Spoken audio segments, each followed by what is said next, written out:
JP is doing multi-million-dollar extreme weather preparation. Three illegal guns seized in Kingston. Tivoli Gardens not happy with the referee after losing to Mobay United. This is Undiluted News. Mikey Bones reporting. The Jamaica Public Service Company is pushing forward with its multi-million-dollar operation to make the country's power grid more resilient to extreme weather. And it comes as the 2025 Atlantic hurricane season draws closer. The action plan follows the damage sustained during Hurricane Beryl last July. The weather system, which reached a high of Category 5, swept across the island at Category 4 and left parts of the southern section without electricity for more than a month. The blackout was caused by felled power lines and light posts, as well as damage to the power grid. A St. Catherine-based pastor who pleaded guilty to cruelty to a child was sentenced to 12 months imprisonment on Monday, while his co-accused wife has been remanded until Friday. The court was told that in February of last year, the pastor went to the school of the 7-year-old complainant, who is his stepson, grabbed him and punched him repeatedly. The matter was reported to the police and a probe was launched, which resulted in the arrest and charge of the pastor. His wife was subsequently charged with negligence for failing to report the matter. When the matter came up in the St. Catherine Parish Court on Monday, Judge Janelle Nelson Gale told the pastor that it was a violent act and the sentence must reflect that. The pastor was then ordered to serve the custodial sentence. Sentencing of his wife, who also pleaded guilty to the charge against her, was put off until Friday. A major cleanup operation is underway in a section of Montego Bay following widespread improper garbage disposal and a growing rat infestation. The cleanup and dump site eradication is taking place along North Street, where several homes and businesses are located. A skip was placed for waste disposal. However, Mayor of Montego Bay and Chairman of the St. James Municipal Corporation, Richard Vernon, said the garbage was being dumped outside of the large bin which was provided.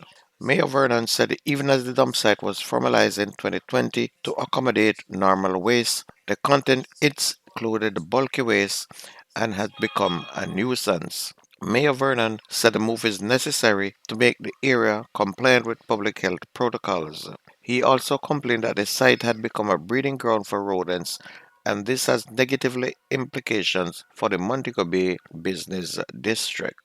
Meanwhile, two suspected members of a criminal organization were taken into custody on Tuesday afternoon after the police seized three illegal guns, including an M16 rifle and a large quantity of crack cocaine in the Mullines Road area of St. Andrew.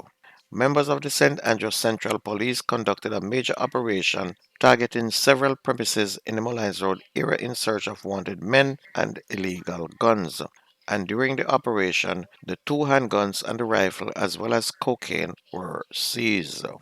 An in-drive driver remains in custody for questioning as the police probe the disappearance of University of Technology student 20-year-old Anisha Dilworth, who has been missing since last Tuesday.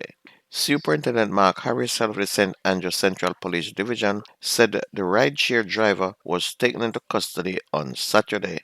No charges have been laid against the man as he continues to face questions from investigators.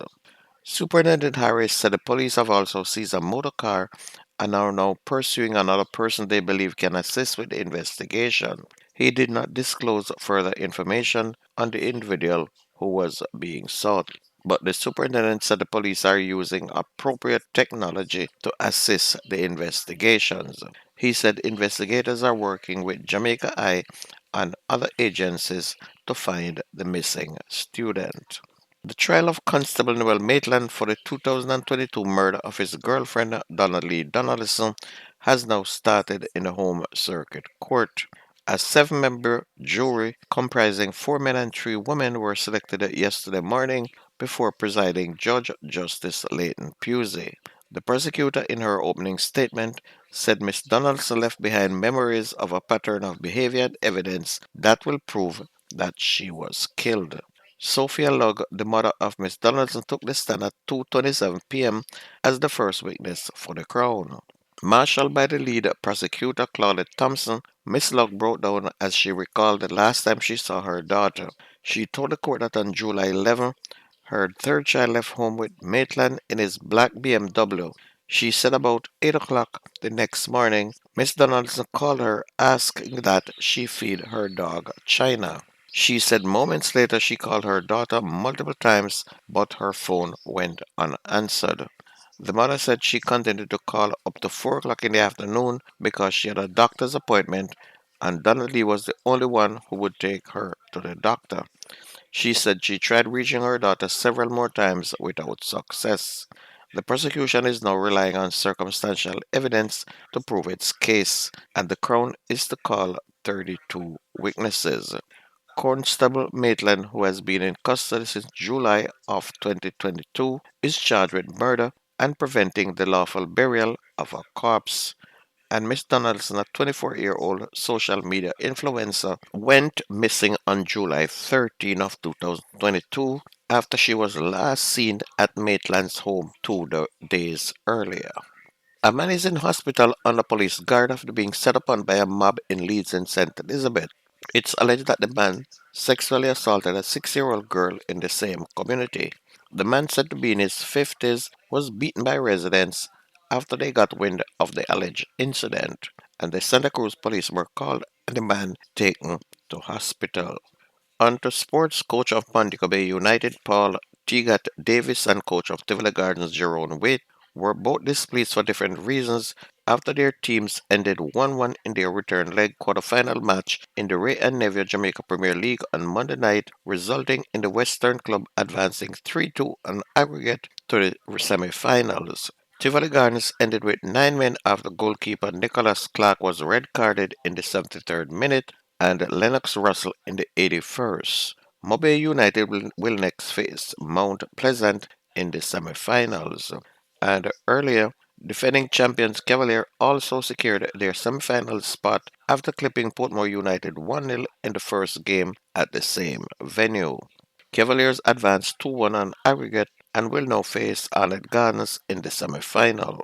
And the semi-final will kick off tomorrow with the first leg matches at the Montego Bay Sports Complex. And that's going to be news and sports. If you missed the news on this radio, please go to YouTube, type in Jamerican Undiluted, listen, like, share, and subscribe. So when it's uploaded, you'll be the first to know. That's news and sports. My name is Mikey Bones. I gone.